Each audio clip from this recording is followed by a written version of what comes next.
I'm Joanna Small, Public Affairs and Communications Manager for the Lynnwood Police Department. It's Friday, October 29th, and this is your LPD Video Week in Review. Here's a summary of the most notable incidents your officers responded to this past week or so.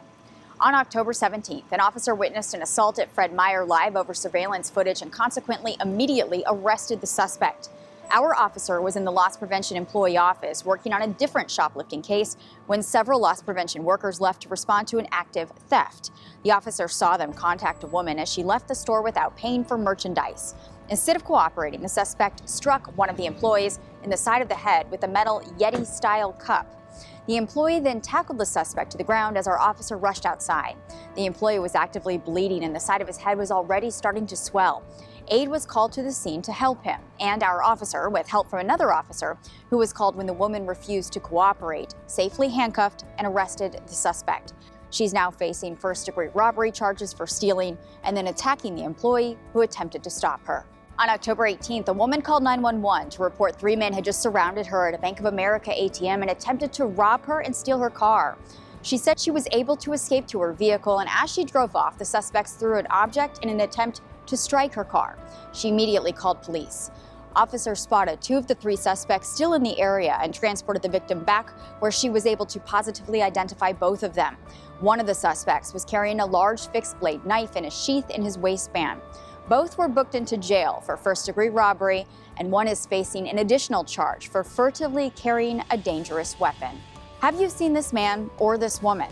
They are wanted in connection to a burglary at the Enterprise Rental, where they are seen on surveillance overnight October 17th inside of the business. They appeared to have tampered with the camera, so it's unclear how they got in, but a skylight on the business roof had been removed. When officers arrived, they found rental car keys strewn everywhere, and employees reported a vehicle stolen. That vehicle later drove off at a high rate of speed when Bellingham police attempted to stop it in their area. They found it abandoned with a stolen plate on the back later. This other surveillance footage is from a Lake Stevens marijuana shop where the vehicle stopped earlier and presumably the same man and woman went inside. We know who they are, but not where they are. If you've seen them or know their whereabouts, call the number on your screen. On October 17th, officers responded to reports of a rather bizarre burglary at Helping Hands Vet Clinic. When we arrived, we saw the damage was substantial. Someone had literally busted through a wall from a unit next door to the clinic currently under construction.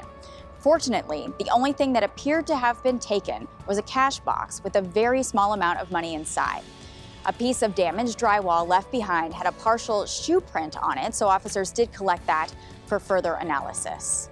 On October 20th, officers were dispatched to reports of a naked male chasing a partially clothed female through the extended stay hotel. Now, prior to our arrival, we were told the woman was walking outside, and that is where officers spotted her. The previously naked male was back inside the room he had rented. He admitted to officers he had hired the woman as a prostitute and that she had stolen his wallet. He told officers he paid the woman $250 and then she stole his wallet with his ID, 3 credit cards, and $800 in cash. The woman was arrested for theft and prostitution. The man was cited for patronizing a prostitute. On October 20th, officers took a report of a high-dollar theft at JCPenney. A loss prevention employee reported that a white male in his 20s, wearing a baseball hat, blue sweatshirt, dark pants, and black and white shoes, had entered the store and used an unknown tool to cut the anti-theft cable on a jewelry spinner, containing between $5,000 and $8,000 worth of jewelry.